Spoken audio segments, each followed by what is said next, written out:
अस्सलाम वालेकुम रहमतुल्लाहि व बरकातुहू।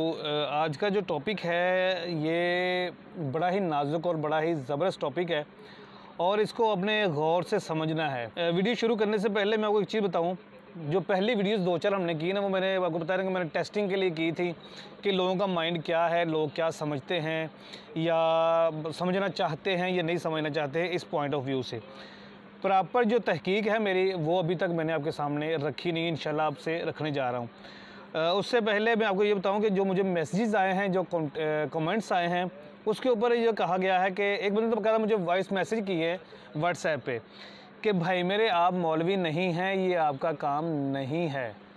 ओ भाई मेरे, मैं आपको यही तो समझाने की कोशिश कर रहा हूँ कि ये मौलवियों का काम नहीं है, ये हमारा ही काम है। अगर मौलवियों का ये काम है तो फिर मौलवी आज तक इस सिस्टम को सीधा क्यों नहीं कर सके? ठीक है ना। मौलवी तो चाहते ही नहीं है कि आप सीधे रास्ते के ऊपर आ जाएं और हक़ की तरफ आ जाएं, क्योंकि अगर ये चाहते हों तो फिर हमें एक मुतफ़िका जो है ना वो फ़ैसला करके हमें एक तरफ लगा दें ये कि भाई ये सीधा रास्ता है, आपने इसी के ऊपर चलना है। लेकिन ऐसा नहीं होता। तमाम जो जितने भी फ़िरके इस वक्त मौजूद हैं वो सारे के सारे आपको दो तीन चीज़ों के ऊपर पाबंदी लगाते हैं। एक तो ये कहते हैं जी आपने फ़लाँ के पीछे नमाज़ नहीं पढ़नी, वो काफिर हैं, उनके पीछे नमाज़ नहीं होती है, ठीक है। और फ़लाँ मस्जिद में नहीं जाना, आपने फ़लाँ को चंदा नहीं देना, मतलब सभी ने अपने अपने जो है ना वो बनाए हुए हैं। ये सारी चीज़ें जो है ना वो इसीलिए की जाती हैं ताकि आप उस मौलवी या उस पीर या जो भी आपका वो है वहीं तक महदूद रहें।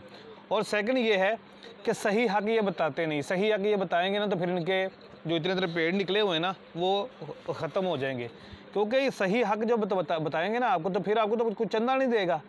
फिर आपको तो ये सही तरीके से बताना पड़ेगा कि भाई जो आप 40वें ख़त्म और इस तरह की चीज़ों के ऊपर पैसा लगा रहे हैं, ये सारा का सारा जो है ना वो गलत है। ये सारा पैसा आपने गरीबों में बांटना है, ठीक है ना। तो फिर ये जो 40 होते हैं, ये तो फिर मौलवी के पास जाता है ना पैसा। अगर 7वां है आपका या तीसरा है या 40वां है या सालाना ख़त्म है, तो वो मौलवी साहब ने आना है, 2 आयतें पढ़नी है, 2 दुआ करा के तो रुपया 10 जेब में डालना है और चले जाना है। तो ये इनकी अर्निंग बनी हुई है, इसलिए ये सही तरीके से दीन नहीं बताते हैं। आप सबसे सिर्फ एक रिक्वेस्ट है कि आप मुझे ना देखें कि मेरा हुलिया कैसा है या मेरा कुछ भी है, उसको छोड़ दें। आप जब आप तहकीक करना शुरू हो जाएंगे ना, फिर आपको मेरे हुलिये से या मेरे उससे मतलब वो इशू नहीं होगा। आप सिर्फ ये देखें कि जो मैं बात बताने जा रहा हूँ आपको, ये जो लॉजिकली समझाता हूँ आपको, वो सही है या गलत है, ठीक है ना। अगर आपको लगता है कि यार सही है और कुरान से साबित है, मैं किसी मौलवी की बात नहीं करता, मेरे हाथ में हमेशा कुरान होता है, मैं सिर्फ कुरान से आपको हवाले भी देता हूँ। कोई मौलवी है वो कुरान से हवाले नहीं देता। मेरी तहकीक जितनी भी है वो इस कुरान के ऊपर है, क्योंकि हिदायत की किताब सिर्फ ये कुरान है। इसके अलावा दुनिया में कोई हिदायत की किताब नहीं है। अल्लाह पाक ने इसी किताब के अंदर फरमाया है कि मैंने समझने वालों के लिए इस कुरान को आसान कर दिया है। जो मौलवी ये कहते हैं जी 12 लूम 16 लूम 14 लूम सीखने पड़ेंगे, वो सब फेक बातें हैं, झूठ है, वो आपको कुरान से रोका जा रहा है। कुछ लोग ये कहते हैं जी कि कुछ लोग कुरान पढ़ के हिदायत पा जाएंगे, कुछ लोग कुरान पढ़ के गुमराह हो जाएंगे।